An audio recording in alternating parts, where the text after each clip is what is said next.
এবারে হনুমান সেবা সম্পূর্ণ করে প্রভুর চরণে প্রণাম করে যাত্রা করেছে ওই গন্ধমাদন করে। হনুমান লঙ্কার উপর দিয়ে যাচ্ছে গন্ধমাদনে। হনুমান যখন লঙ্কার উপর দিয়ে যাচ্ছে, এদিকে রাজা দশানন পাত্র মিত্রগণদেরকে নিয়ে সভা করে এক স্থানে বসে আছে। হঠাৎ হনুমানের যাওয়ার শব্দ শুনতে পেয়ে রাবণ তার পাত্র মিত্রগণদেরকে বলছে, ওহে পাত্র মিত্রগণ, তোমরা কি কিছু শুনতে পাচ্ছ? এবার পাত্র মিত্রগণ বলছে, মহারাজ ওই আমরা তো কিছু শুনতে পাচ্ছি না। বলে, আমি কিন্তু শুনতে পেয়েছি। ওই দরজার মধ্যে ঘর পড়া আছে না, ওই ঘর পড়া হনুমান যাচ্ছে লক্ষণের জন্য ঔষধ। আজ রাতটুকু যে করেই হোক ওই হনুমানকে তোমার আটকাতে হবে। তোমাদের মাঝে কেউ কি পারবে হনুমানকে আটকাতে? এবার পাত্র মিত্রগণ বলছে, হ্যাঁ মহারাজ, একজনই পারে। তা বলে কে? বলছে, মহারাজ আপনার মামা কালদেবী আছে না, ওই কালদেবী একমাত্র পারবে হনুমানকে আটকাতে। এবার রাবণে বলছে, হ্যাঁ ঠিকই ধরেছ, আমার মামা কালদেবী পারবে হনুমানকে আটকাতে। রাবণ কি করেছে? রাবণ আমার মামা কালদেবী বাড়ির দিকে যাত্রা। কালদেবীর বাড়ির সামনে গিয়ে কালদেবীকে ডাক দিয়ে বলছো, মামা, মামা গো, তুমি কি বাড়িতে আছো? এবার কাল নেমে রাবণ আসতে দেখে ঘরের ভেতরে যে তার স্ত্রীকে বলছে, শোন, ওই যে আসছে না রাবণ, রাবণ এসে যদি আমার কথা জিজ্ঞাসা করে, তুই যদি তোর শীতের সিঁদুরটুকু বজায় রাখতে চাস, তাহলে রাবণ এলে বলবি যে আমাদের উনি এখন বাড়িতে নেই। এবার কার্লেমের স্ত্রী বলছে, আচ্ছা ঠিক আছে, আমি বলবো। এদিকে রাবণ ডাকছে, মামা, ও মামা, তুমি কি বাড়িতে আছো নাকি বাড়িতে নেই? এবার কার্লেমের স্ত্রী বাইরে এসে বলছে, হ্যাঁ গো, কে গো তুমি? শুনতে পেলে না? আমাদের উনি আমাকে ঘর থেকে বলে দিয়েছে আমাদের উনি এখন বাড়িতে নেই। আমাদের উনি ঘর থেকে বলে দিয়েছে আমাদের উনি এখন বাড়িতে নেই। এবার কার্লেমের স্ত্রীর কথা শুনে রাবণ তখন কি বলেছে, আরে শোনো গো শঙ্করী শ্যামা,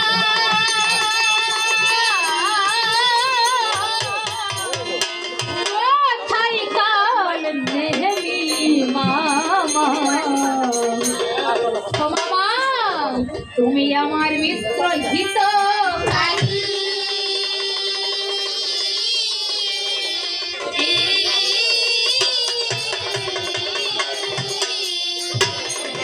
ক্ষমা করি তোমায় নিবেদন,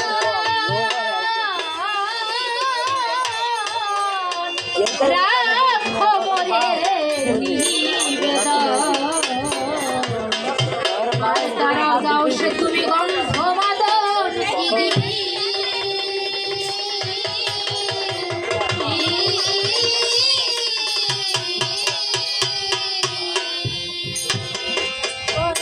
এদিকে কার্লেমি ভাবছে সর্বনাশ, এবার তো রক্ষা নেই, আমি কি বলতে বলেছি আর কি বলেছি, না দিয়ে তো আমি পাইনি।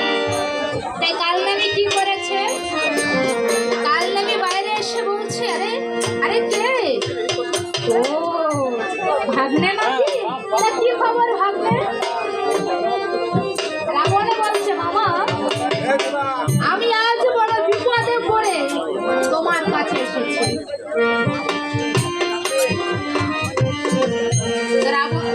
এবার কার্লেমি বলছে, তা ভাগ্নে, তোমার আবার কি হয়েছে?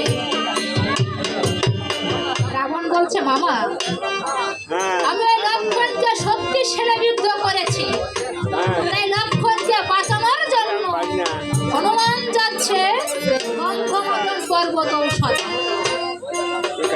তাই আজ রাতটুকু যে করে হোক তোমার হনুমান কাঠ কাটা হবে। আর এই কাজটা করতে পারলে আমি আমার অর্ধেক রাজ্য সহ অর্ধেক রাবণের তোমার সমান ভাগে ভাগ। এবার কার্লেমি মনে মনে ভাবছে, বাবা কে তো দেখছি না চাইছে পুরোটাই পাওয়া। তাই কার্লেমি এবার কেমন ভাবে যাত্রা করেছে,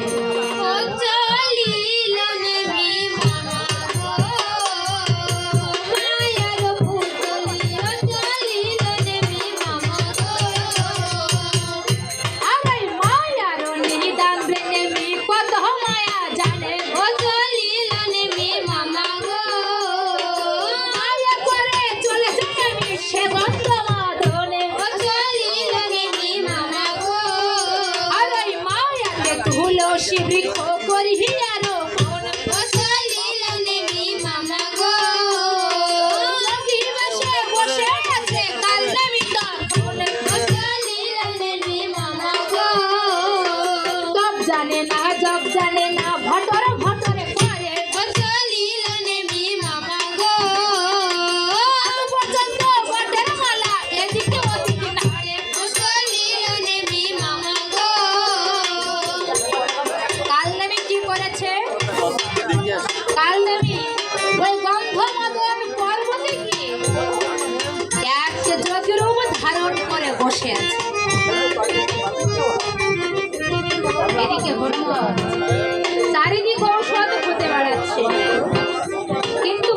পাচ্ছে না। এমন সময় হনুমান দেখে এক জটাজুট যোগী বর এখানে বসে আছে। এবার হনুমান ধীরে ধীরে যোগী বরের কাছে গিয়ে বলছে, হে যোগী বর, আমি আপনার শরণাপন্ন, আমাকে একটু উপকার করবে? এবার কালদেবী বলছে, দেখো হনুমান, তোমার কিছুই বলতে হবে না, আমি তোমার সব কথাই জানি। তোমার আমার প্রভুর ভাইয়ের জীবন সংসার, তাই তো তুমি এখানে এসে ঔষধ, আর তুমি যদি ঔষধ নিতে চাও তো এক্ষুনি সরোবর থেকে স্নান করে এসো। তখন হনুমান ওই যোগী বরের কথা বিশ্বাস করে যাত্রা করেছে সরোবরে। হনুমান আমার সরোবরে গিয়ে যেই মাত্র সরোবরে পা দিয়েছে, অগ্নি তার পায়ে যেন কি জড়িয়ে ধরেছে। হনুমান মনে মনে ভাবছে, হয়তো কোনো জল পোকা আমার পায়ে জড়িয়ে ধরেছে। এই হনুমান তার লেজ দিয়ে ওই জল পোকাকে ডাঙায় তুলে দেখতে পায় যে বিরাট এক কুম্ভীরিণী হনুমানকে খাইতে যাচ্ছে। তখন হনুমান পুনরায় তার লেজ দিয়ে কুম্ভীরিণীকে জড়ায় শূন্যতে ঘাড়াচ্ছে। এখন এই কুম্ভীরিণী এক দেবী মূর্তি ধারণ করে শূন্য পথে হনুমান দেখছে এক দেবী চলে যাচ্ছে শূন্য পথে। হনুমান পেছন থেকে ডাক দিয়ে বলছে, আরে দাঁড়াও, কে গো তুমি দেবী? তোমার পরিচয়টা তো আমাকে বলে যাও। এবারে শূন্য পথ হতে দেবী বলছে, হনুমান, আমি হলাম স্বর্গের নর্তকী, আর নাম আমার অন্ধকারী। আমি দক্ষ মুনির অভিশাপে এই সরোবরে কুম্ভীরিণী হয়েছিলাম, তোমার হাতে আমি মুক্তি লাভ করেছি। কিন্তু হনুমান, তুমি কিন্তু খুব সাবধান, কেন জানো? রাবণের মামা কালদেবী আছে না, ওই কালদেবী তোমাকে মারবে বলে ওখানে যোগী বেশি বসে আছে। তখন হনুমান বলছে, ও তাহলে এই ব্যাপার, তা ও তোমাকে ভাবতে হবে না, আমি একাই দেখে নেব। আসতে বলো। এদিকে কালদেবী মনে মনে ভাবছে, তাই কি ব্যাপার, আমি তো হনুমানকে পাঠালাম, অনেকক্ষণ হয়ে গেছে, এখনো তো ফিরে এলো না। তখন কালদেবী বলছে, আরে ফিরে আসবে বা কি করে? ওখানে যে যায় সে তো আর ফিরে আসে না, তো হনুমান বা কি করে ফিরে আসবে? আমার মনে হয় এতক্ষণ হনুমানের 12টা বেজে গেছে। এবার তো আমার আনন্দ নাচতে ইচ্ছা করছে। কালদেবী এবার কি করেছে? আনন্দে আনন্দে নৃত্য করে গো, আনন্দে আনন্দে নৃত্য করে গো, আনন্দে আনন্দে। আরে হনুমানকে মেরেছি আমি, নেই কোনো সংশয় রে, আনন্দে আনন্দে। এখন আমি লঙ্কায় গিয়ে রাজা হতে চাই রে, আনন্দে আনন্দে। আবার রাজা হবো, রাজ্য পাবো, বসবো সিংহাসনে রে, আনন্দে আনন্দে। রাজনীতি মূর্খ রাবণ কতটুকু জানে রে, আনন্দে আনন্দে। সোনার খাটে বসবো আমি, রূপার খাটে রে, আনন্দে আনন্দে। সুন্দর রমণী বলে টিকে দেবে গা রে, আনন্দে আনন্দে। রাজ্য ভাগ করে নেব দড়ি টানা দিয়ে রে, আনন্দে আনন্দে। পূর্বে চালাব ভাগ নালাব পশ্চিমে রে, আনন্দে আনন্দে। রমণীরও ভাগ করিব দিয়ে ঠেলা ঠেলি রে, আনন্দে আনন্দে। সেই ভাগটা নেব টেনে যে ভাগে মন্দা ধরি রে, আনন্দে আনন্দে। কালদেবী কি বলছে? যে রমণীরও ভাগ করিব দিয়ে ঠেলা ঠেলি, সেই ভাগটাই নেব আমি যে ভাগে ওই মন্দা ধরি।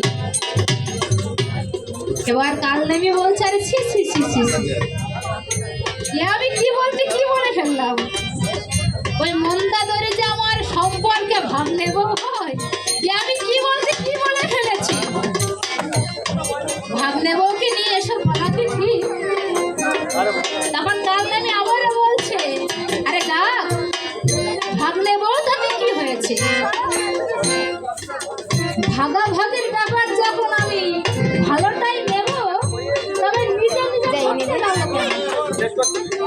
এখন আমার মনে একটাই দুঃখ, তাই কাল নেমে এবার কি করেছে?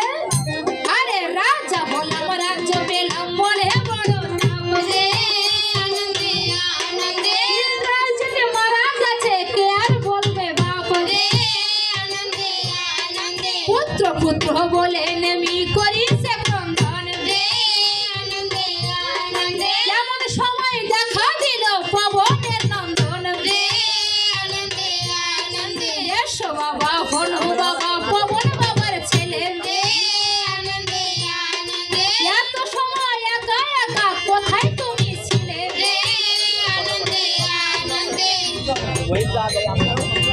এবার হনুমানকে দেখে কাল নেমে হঠাৎ চমকে উঠেছে আর মনে মনে ভাবছে কি ব্যাপার, এ হনুমান ফিরে আসলো কি করে? ওখানে যে যায় সে তো আর ফিরে আসতে পারে না, এ হনুমান কেমন করে ফিরে আসলো?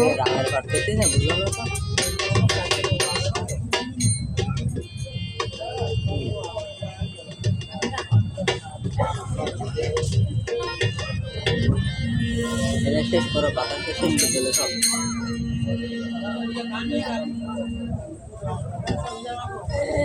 শেষ করে করতে করতে এরা এসি মতো গাইড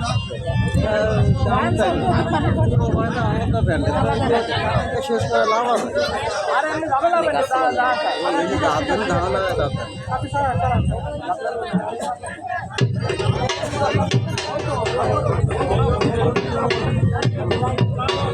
দেখতে রবিবার নিল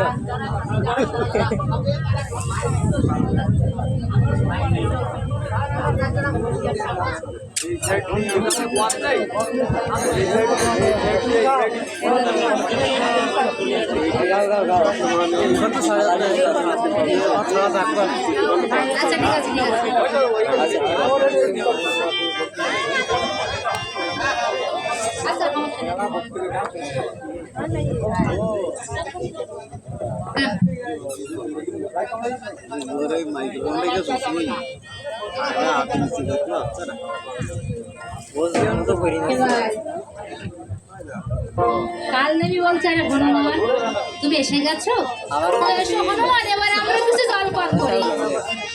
তখন হনুমান বলছে আরে যোগীবার খাওয়ার আমার ইচ্ছা ছিল, আমার খুব ক্ষুধাও পেয়েছে, কিন্তু এখন তো আমি আর খেতে পারবো না। বলে কেন খেতে পারবে না কেন?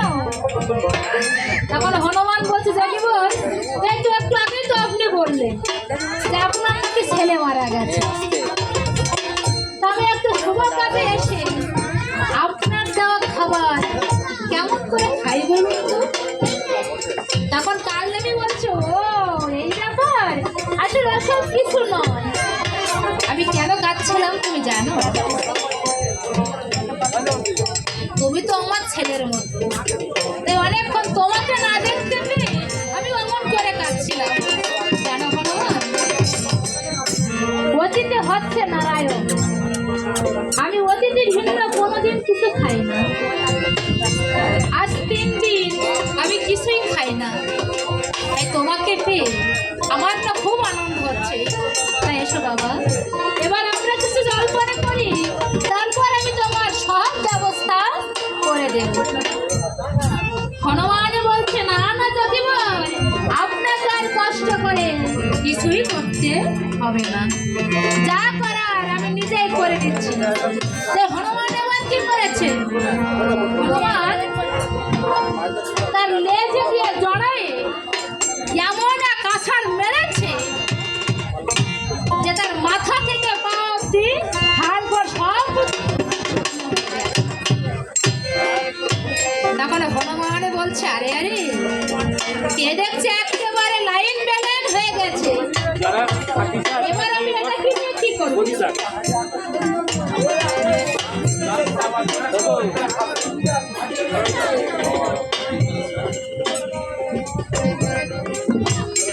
হনুমান কাল দেবের হাত পা মাথা এক সঙ্গে করে একটা বলের আকৃতি করেছে।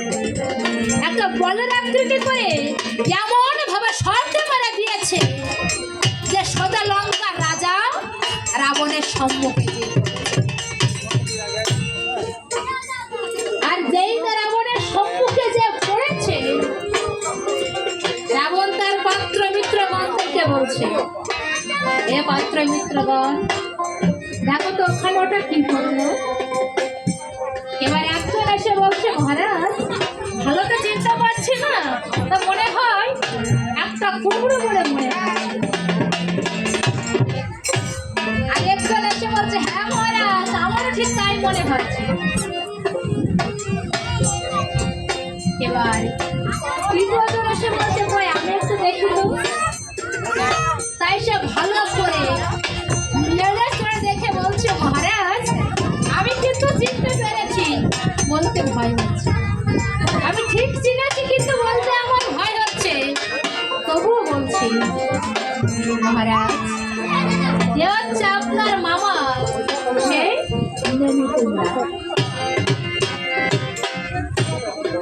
এবার রাবণ ভাবছে পারবো না, এবার তো আর রক্ষা নেই, হনুমান তো ঔষধ নিয়ে আসবে। রাবণ রাজা এবার সূর্যদেবকে স্মরণ করেছে।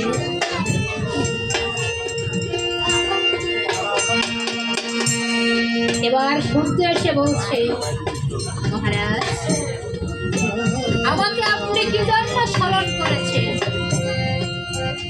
এবার রাবণ বলছে, দেখো সূর্য, তোমাকে এক্ষুনি ওই উদয়গিরিতে যে উদয় হতে হবে। সূর্য বলছে, সে কি মহারাজ, এখন তো সবে মাত্র রাত্র দ্বিতীয় প্রহর, এখন আমি কেমন করে উদয় হব মহারাজ। রাবণ বলছে, সেটা আমি জানি না, তবে এটা আমার আদেশ, তোমাকে পালন করতেই হবে।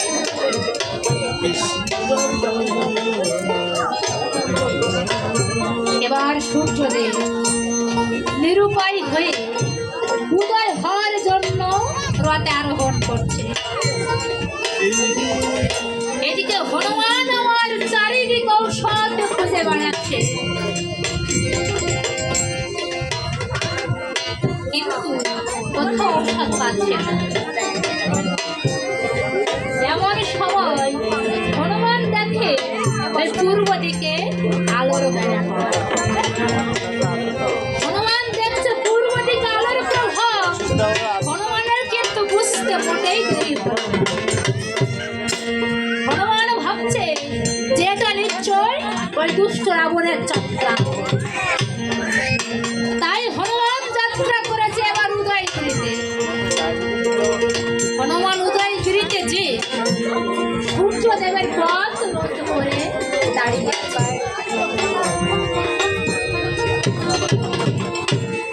হনুমানে বলছে, হে সূর্যদেব, আপনি এই গভীর নিশীথে কোথায় চলেছেন। এবার সূর্য বলছে, দেখো হনুমান, আমাকে উদয় হওয়ার আদেশ হয়েছে, তাই আমি যাচ্ছি উদয় হতে।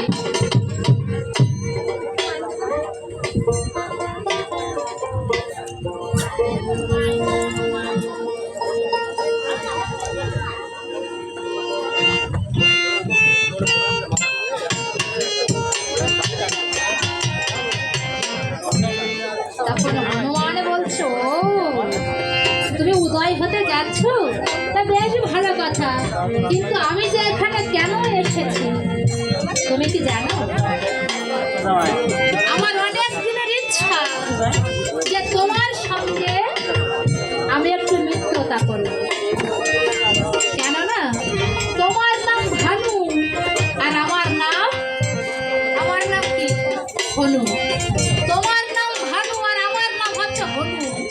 দেখো না, তোমার আর আমার নামের ভেতরে কত সুন্দর একটা মিল আছে। জানো ভানুদেব, আমার না অনেক দিনের ইচ্ছা যে তোমার সঙ্গে আমি মিত্রতা করব। তুমি কি আমার ইচ্ছাটা পূরণ করবে না? আমার সূর্য বলছে, আরে হনুমান, তুমি আমার সঙ্গে মিত্রতা করতে চাও? তা বেশ, আজ থেকে তুমি আর আমি মিত্র হয়ে গেলাম।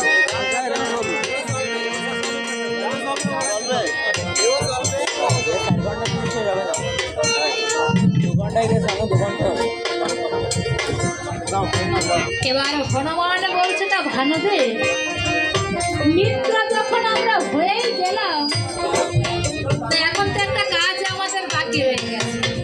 তো কি কাজ? মিত্রতে মিত্রকে একটু আলিঙ্গন না করলে কি আর ভালো লাগে? তাই হনু আর ভানু যেই মাত্র বলাবলি করতে গেছে, এবার হনুমান কি করেছে?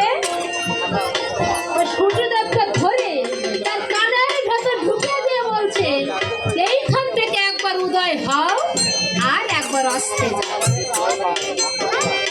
এবার হনুমান তার কানের ভেতর সূর্যদেবকে বন্দি করে ফিরে এসেছে গন্ধমাদন পর্বতে। হনুমান গন্ধমাদন পর্বতে এসে মনে মনে ভাবছে আর বলছে, তাই তো এই ঔষধ আমি কোথায় পাবো, আর কে বা আমাকে ছিনিয়ে দেবে? এই হনুমান কি করেছে? হনুমান আমার প্রভুর নাম স্মরণ করে ওই পর্বত ধরে এমন এক টান দিয়েছে যে গড়াসহ পর্বত হনুমানের মাথায় উঠে এসেছে।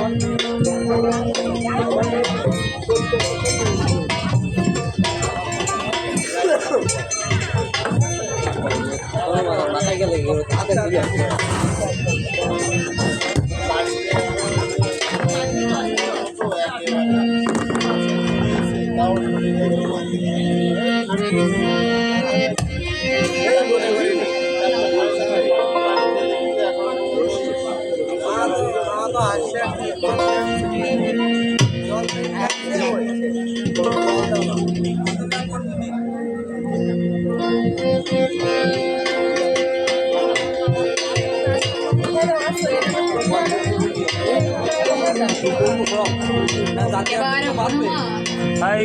পর্বতের খানা মাথায় করে নিয়ে পর্বত ঘাড় উপর দিয়ে চলেছে।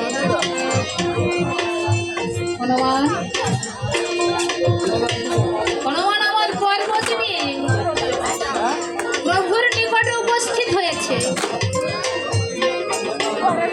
এবার সুষেণ বৈদ্য পর্বতের উপরে যে ঔষধ চয়ন করে এনে বলছে, প্রভু ঔষধ প্রস্তুত করতে হলে এখনো 3টি জিনিসের প্রয়োজন।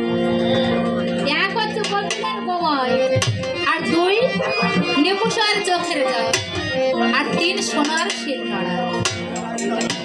এবার রামচন্দ্র হনুমানকে বলছে, হনুমান তুমি কি পারবে? তুমি কি পারবে আমার বাকি কাজটা করে দিতে? তখন হনুমান বলছে, দয়াময়, তোমার আশীর্বাদ পেলে আমি নিশ্চয়ই পারবো। এই হনুমান প্রভুর চরণে প্রণাম করে প্রথম যাত্রা করেছে সর্বধামে। তথা হইতে হনুমান তখন করে করিল গমন সর্বধামে দিল দর্শন।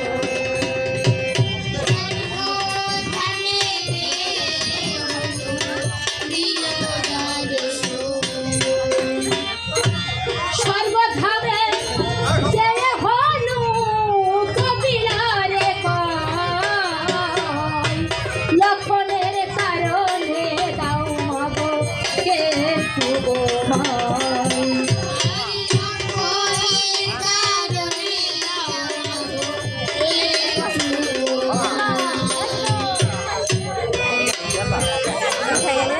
এবার হনুমান স্বর্গধামে গিয়ে মা কপিলার কাছে গিয়ে বলছে, মা কপিলা আমাকে একটু সময় দেবে মা? এবার কবিরা বলছে, দেখো হনুমান, আমি প্রতি 12 বছর অন্তর একবার করে মল ত্যাগ করি। তা সেদিন 12 বছর পেরিয়ে গেছে। তোমার যদি খুব দরকার হয় তো সবসময় 12 বছর আগে এসো, যদি কিছুটা পাও। হনুমান মনে মনে ভাবছে, না এ তো আমায় গোমায় দেবে না, কি করা যায়? তাই হনুমান এবার কি করেছে, আস্তে হে আস্তে করেছে হনুমান লেজে কত, লেজ দিয়ে কপিলা রে জড়ায় তত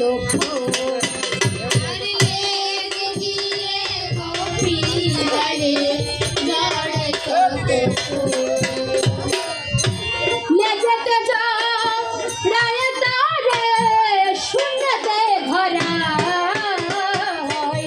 ভয় পেয়ে ঢেলে দিল কপিলা ঘুরি পাছে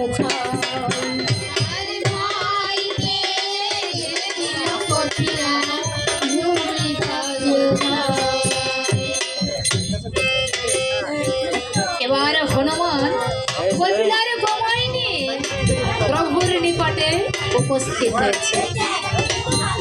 এবারে প্রভু বলছে, হনুমান এবার তুমি যাও নিকুষার চোখের গালটা নিয়ে এসো। তাই হনুমান যাত্রা করেছে ওই লঙ্কা ধামে। হনুমান লঙ্কা ধামে যে ওই বিভীষণের পুত্র তরণীর বেশ ধারণ করেছে। তরণীর বেশ ধারণ করে নিকুষের কাছে গিয়ে বলছে, ঠাকুরমা ঠাকুরমা, আজ না আমি একটু তোমার কোলে বলবো। তখন নিকুষা বলছে, তরণী তুমি তো এমন কথা আজ পর্যন্ত কখনই বলনি, আজ যখন এতই কোলে বসার ইচ্ছা হয়েছে তাই এসো। তাই নিকুষা আমার এই হনুমানকে কোলে নিয়ে তার গায়ে মাথায় হাত বোলাচ্ছে। কিছুক্ষণ পর হনুমান বলছে, ও ঠাকুরমা দেখো না আমার চোখে কি যেন একটু পড়েছে। এবার নিকুষা যখন হনুমানের চোখটা দেখতে গেছে, হনুমান কি করেছে, পেছন থেকে তার লেজ দিয়ে ওই নিকুষার চোখে খোঁচা মেরে দিয়েছে। এবার নিকুষার চোখ দিয়ে ঝরে জল ঝরে যাচ্ছে। হনুমান এবার নিকুষার চোখের জল দিয়ে প্রভুর নিকটে উপস্থিত হয়েছে। এবার রামচন্দ্র বলছে, হনুমান এবার তুমি যাও সোনার সিংহাসনে এসো। তাই হনুমান যাত্রা করেছে আমার লঙ্কা ধামে। হনুমান লঙ্কা ধামে যে ওই আবার ওই বিভীষণের পুত্র তরণের বেশ ধারণ করে এবার মন্দাদরের কাছে গিয়ে বলছে, জেঠিমা ও জেঠিমা, আমাদের সোনার শিলচড়া তুমি কোথায় রেখেছো জেঠিমা, আমাকে একটু দেবে? এবার মন্দাদরি বলছে, বাবা তরণী তুমি সোনার শিলচড়া কি করবে? হনুমান বলছে, জেঠিমা আমার পায়ে না খুব ব্যথা লেগেছে, তার একটু ঔষধ বন্টন করে দেবে। কোথায় রেখেছো জেঠিমা? এবার মন্দাদরি হাত দিয়ে ইশারা করে দেখিয়ে দিচ্ছে। হনুমান মনে মনে ভাবছে, তাহলে ঠিক ওই দিকটাই হচ্ছে রন্ধনশালা।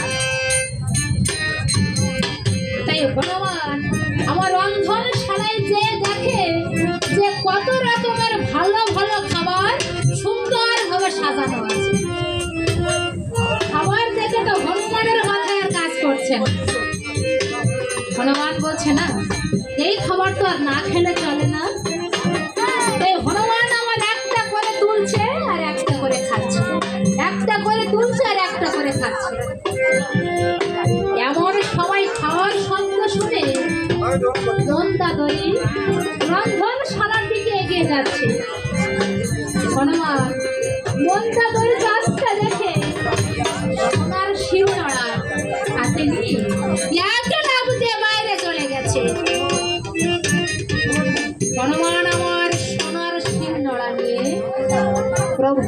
দরবারে উপস্থিত হয়েছে।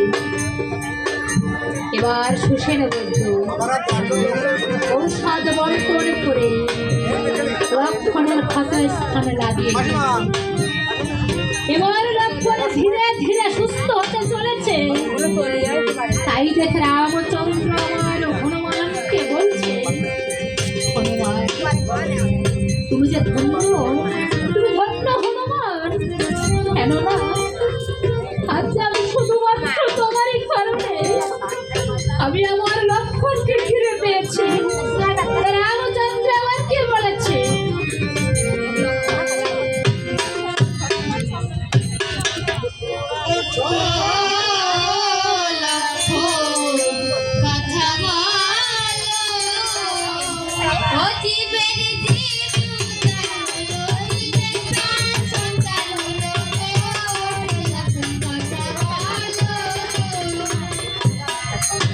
আরে ঔষধ বন্টনে ক্ষত স্থানে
এবার রামচন্দ্র বলছে, হনুমান এবার তুমি যাও এই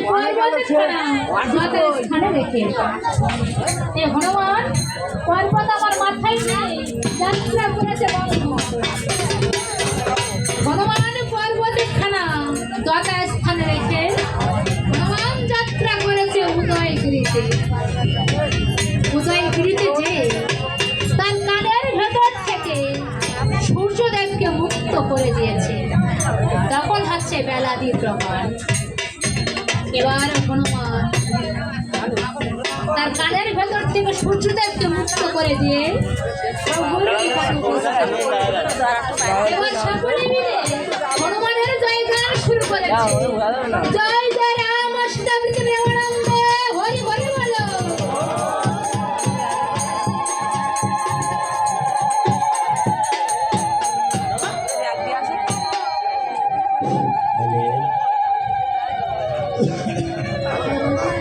ও বদন ভরে গাউরিয়ে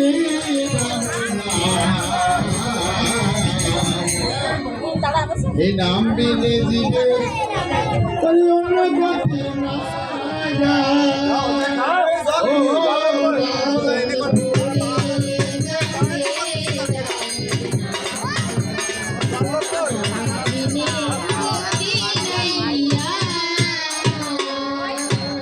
এই যে মধুর রামের নাম ভাই লাউনা দণ্ডে দণ্ডে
বন্ধু রামের নাম সেদিন আর যাবে না এমকে বলা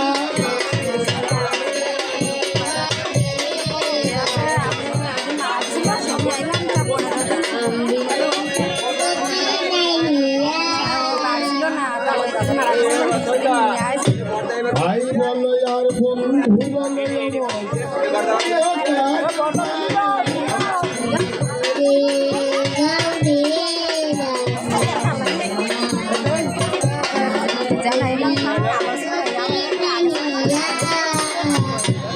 দু চার দিনেই দেখা শোনা মাত্র পথে পরিচয় না গো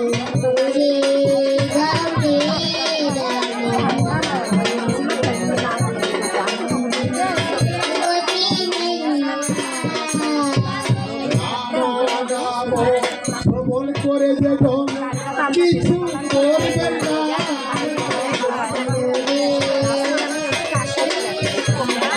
গড়তে নিয়ে এসে আর ওই যে ওই মাথা ওই দিতেছে না ওই তো গুলি নিয়ে এসে হ্যাঁ মনোবাসনা পূর্ণ করতে হয় রাম ভগবান ওই পাঠিয়ে না সামনে দিয়ে ওই দেখ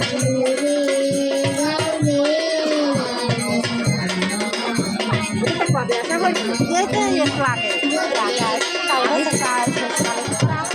আসিবে করিবে বন্ধন শেষ গরিবে